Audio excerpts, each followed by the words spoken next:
Attachment for the Supreme can be increased by practicing devotional service, inquiring about the Supreme Personality of Godhead, applying Bhakti Yoga in life, worshipping the Yogeshvar, the Supreme Personality of Godhead, and by hearing and chanting about the glories of the Supreme Personality of Godhead. These actions are pious in themselves. One has to make progress in spiritual life by not associating with persons who are simply interested in sense gratification and making money. Not only such persons, but one who associates with such persons should be avoided. One should mold his life in such a way that he cannot live in peace without drinking the nectar of the glorification of the Supreme Personality of Godhead, Hari. One can be thus elevated by being disgusted with the taste for sense enjoyment. A candidate for spiritual advancement must be non-violent, must follow in the footsteps of great acharyas, must always remember the nectar of the pastimes of the Supreme Personality of Godhead, must follow the regulative principles without material desire, and while following the regulative principles, should not blaspheme others. A devotee should lead a very simple life and not be disturbed by the duality of opposing elements.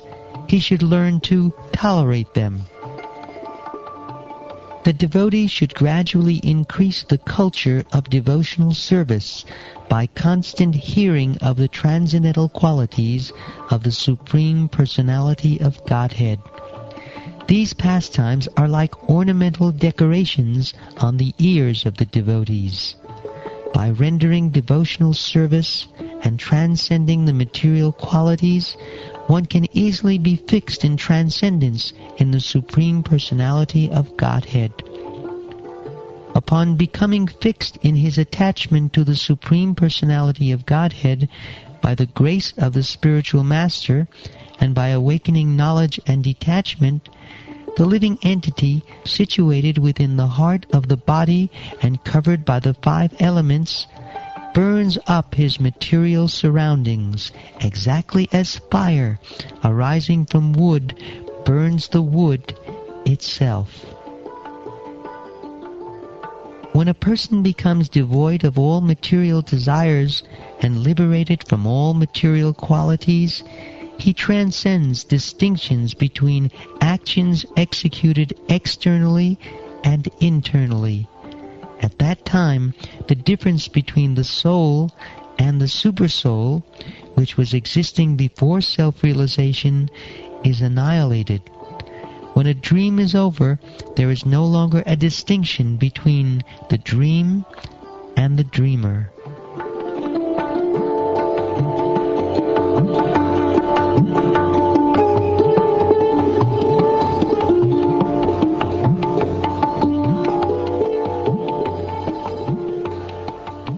When the soul exists for sense gratification, he creates different desires, and for that reason he becomes subjected to designations. But when one is in the transcendental position, he is no longer interested in anything except fulfilling the desires of the Lord. Only because of different causes does a person see a difference between himself and others, just as one sees the reflection of a body appearing differently manifested on water, on oil, or in a mirror. When one's mind and senses are attracted to sense objects for enjoyment, the mind becomes agitated. As a result of continually thinking of sense objects, one's real consciousness almost becomes lost, like the water in a lake that is gradually sucked up by the big grass straws on its bank. When one deviates from his original consciousness, he loses the capacity to remember his previous position or recognize his present one. When remembrance is lost, All knowledge acquired is based on a false foundation. When this occurs, learned scholars consider that the soul is lost. There is no stronger obstruction to one's self-interest than thinking other subject matters to be more pleasing than one's self-realization. For human society, constantly thinking of how to earn money and apply it for sense gratification brings about the destruction of everyone's interests. When one becomes devoid of knowledge and devotional service, he enters into species of life like those of trees and stones. Those who strongly desire to cross the ocean of nescience must not associate with the modes of ignorance, for hedonistic activities are the greatest obstructions to realization of religious principles, economic development, regulated sense gratification, and at last, liberation. Out of the four principles, namely religion, economic development, sense gratification, and liberation, liberation has to be taken very seriously. The other three are subject to destruction by the stringent law of nature, death. We accept as blessings different states of higher life, distinguishing them from lower states of life. But we should know that such distinctions exist only in relation to the interchange of the modes of material nature.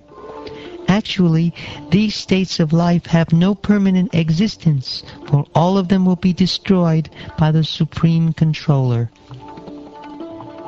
Therefore, my dear King Prithu, try to understand the Supreme Personality of Godhead, who is living within everyone's heart, along with the individual soul, in each and every body, either moving or not moving. The individual souls are fully covered by the gross material body and subtle body made of the life air and intelligence. The Supreme Personality of Godhead manifests himself as one with the cause and effect within this body. But one who has transcended the illusory energy by deliberate consideration, which clears the misconception of a snake for a rope, can understand that the Paramatma is eternally transcendental to the material creation and situated in pure internal energy. Thus the Lord is transcendental to all material contamination. Unto Him only must one surrender. The devotees who are always engaged in the service of the toes of the lotus feet of the Lord can very easily overcome hard-knotted desires for fruitive activities. Because this is very difficult, the non-devotees, the jnanis and yogis, although trying to stop the waves of sense gratification, cannot do so. Therefore you are advised to engage in the devotional service of Krishna, the son of Vasudeva. The ocean of nescience is very difficult to cross because it is infested with many dangerous sharks. Although those who are non-devotees undergo severe austerities and penances to cross that ocean, we recommend that you simply take shelter of the lotus feet of the Lord, which are like boats for crossing the ocean.